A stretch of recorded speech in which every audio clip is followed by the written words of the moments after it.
So we have a lawyer and a member of the INEC Commission, the National Commission in charge of voter education and publicity, Mr. Festus Okoye, who joins us from Calabar.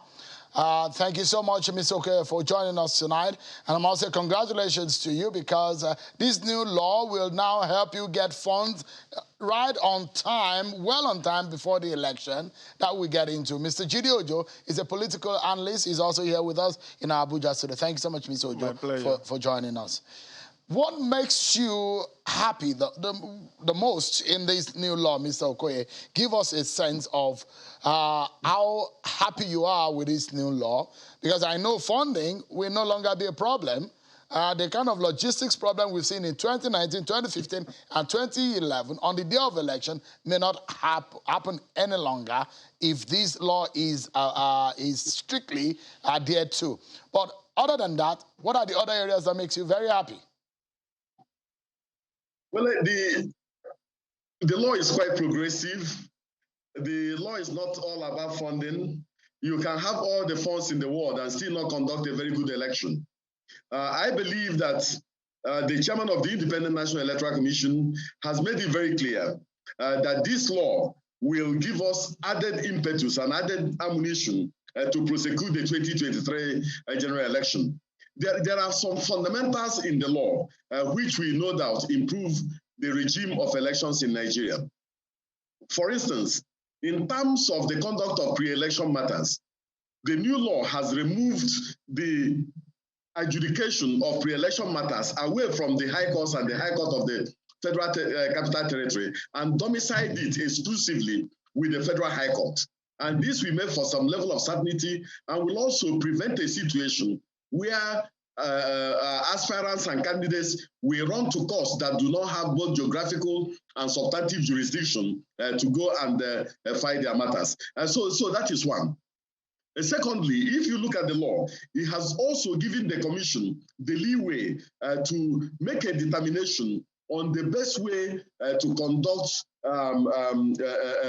returns in relation to declarations and return.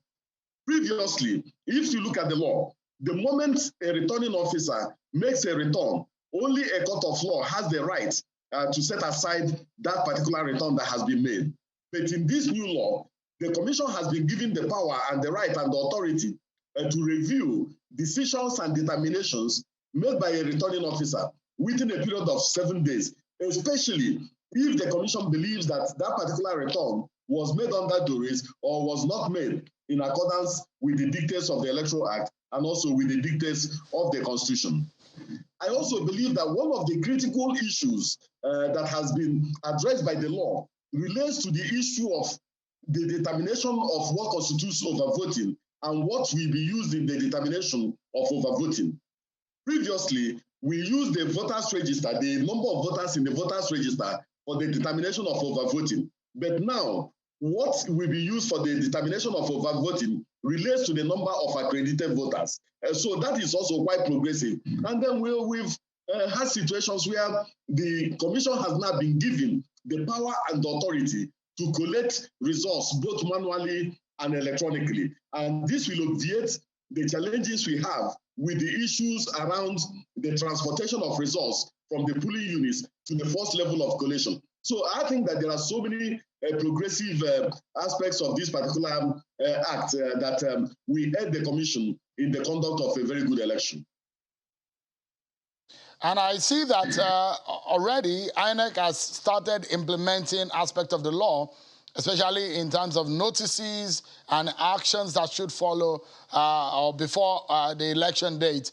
How significant is this election also reflecting on the 2023 election plans? Well, from the actions of the Commission, you can see that this Commission is prepared, that this Commission plans strategically. The President signed this particular bill on Friday, the 25th. On Saturday, the 26th, the Commission met in an extraordinary meeting and released the timetable and schedule of activities for the conduct of the 2023 election the same day, and also fixed the date for the issuance of for the release of the issuance of the notice of the election. which will be released tomorrow in all INEC state offices. So in relation to preparations, this particular commission is preparing, and we are preparing ahead. We are not just sitting down and anticipating. We are also sitting down and planning well. So in relation to some of our activities, we are already ahead in some of these activities. We knew that the Electoral Act was pending with the President of the Federal Republic of Nigeria. We were also aware that whether the President signs it or does not sign it, that the 2023 elections was definitely going to take place. And that since it's going to take place, the Commission must begin its preparations in earnest, especially in terms of procurement activities, especially in terms of getting ready for the challenges of party primaries and party nomination processes and procedures. So we are preparing and preparing well, and we are not looking looking back. In fact, as far as the Commission is concerned, the election is today. Wow, interesting. Before I come to Mr. Ojo to get his opinion on some of these issues, first and foremost, what do you think in your mind? I'm asking you this question because also you're a lawyer, not only that you work with INEC. If you compare 2019 election and 2023 election, considering the instrumentality of law that you are going to use to prosecute the 2023 election and the one you used in prosecuting the 2019 election, how significantly different would those two elections be? What will be the fundamental difference in terms of a change in conduct of election? Well, you know, I don't see tomorrow, but I know that based on the new law that has been signed, that a lot of things are going to change, that the Commission will do a lot of things differently. For instance, if you look at the new law, you will see that political parties are now obligated to submit the list and personal particulars of their nominated candidates 180 days before the conduct of election. The implication is that there's a possibility that most re-election matters will be filed, had and decided even before the elections, so that the Nigerian people will know who their nominated candidates are even before going into that election. Secondly, I think that it is now very, very clear to political parties and candidates that technology has been firmly and fundamentally inputted into the electoral matrix of the country, and that with the use of technology, the issue of human interference in so many aspects of the electoral process will be completely obviated. So we are looking forward to a very, very good election, and an election that is backed up by a very, very progressive law, and an election that will be based heavily on technology. All right, let me ask Mr. Judy Ojo. You've heard what Ms. Okoye has explained in relation to their plans, the reasons behind the review of the calendar of 2023 election, because they projected almost 2 years ago that when the election will happen in 2023, a lot of people came out at the time to say, wait a minute, what was INEC? In fact, they projected to the elections 2050. So from your own point of view, the electoral law that is now in place, how significant is that law? And from what INEC has done, what are your thoughts? Very significant law, very, very significant. I've had the opportunity of perusing, purported the one that was reworked, but you never can tell which one is actually the final copy. But be that as it may, I saw a very, Festus Okoye Esquire said, a very progressive law, like the president himself said, revolutionary law. And let me place on record the appreciation of civil society organization to your station, Channels Television, and other media stations who partner with civil society to make Friday to be. Because without, there is a saying that eternal vigilance is the price of liberty. When in July last year, it seems like there was, push and pull between the Senate and House of Reps over issue of transmission of election results, provision, where one Senate was saying you have to go get approval from NCC, and House of Reps said, well, let's leave it to the discretion of House of Reps. the civil society and the media were on the neck of Senate to make it recommit that bill and agree with the House of Reps. And when you look at all the brouhaha that surrounded and all the issue around direct, indirect, primary, consensus and all of that, the good thing is that I heaved a sigh of relief on Friday when the president appended his signature, because I've gone through a version and I look at the inclusion of persons with disability. Very, very instrumental. It says in Section 9 that INEC now, in compiling the register of voters, must also take cognizance and have provision for persons with disability to talk about, identify their types of disability and have it disaggregated, which means that there will be plans for them in integrating them and ensuring inclusive election. Then the Section 54, previously Section 65 of the 2010 Electoral Act, which says the INEC may provide brave ballot and assistive devices. But now it says shall. No, shall. Which makes it mandatory. That is inclusive election that we are looking at in 2023. Look at the issue of reviewing results that are made under duress, because it has gotten to a level that politicians, desperate politicians, are now shopping for returning officers, knowing full well that whatever result they declare can only be reversed by the court. But now, it has given discretion to INEC to determine what is duress. Which is like a video-assisted referee in football, VAR. So the human error interference has been reduced to barest minimum. Now, INEC is on sure footing on the 5 pillars of election. First, compilation of voters' register. It has agreed with it that it should be biometric, electronic, and manual. 2, authentication. Issues around, accreditation of voters. It has also agreed, mentioning expressly smart card reader or any other technological devices. 3, balloting. In Section 41, I think it's 41 or 47, it's talking about electronic voting machine. So there is no doubt, there is no ambivalence. If INEC were a secondary school child, INEC has been given exercise book, pen, eraser, pencil, everything cleaner, that it needs to work, ruler and to go for the final exam. And look at Section 3, subsection 3, which talks about funding.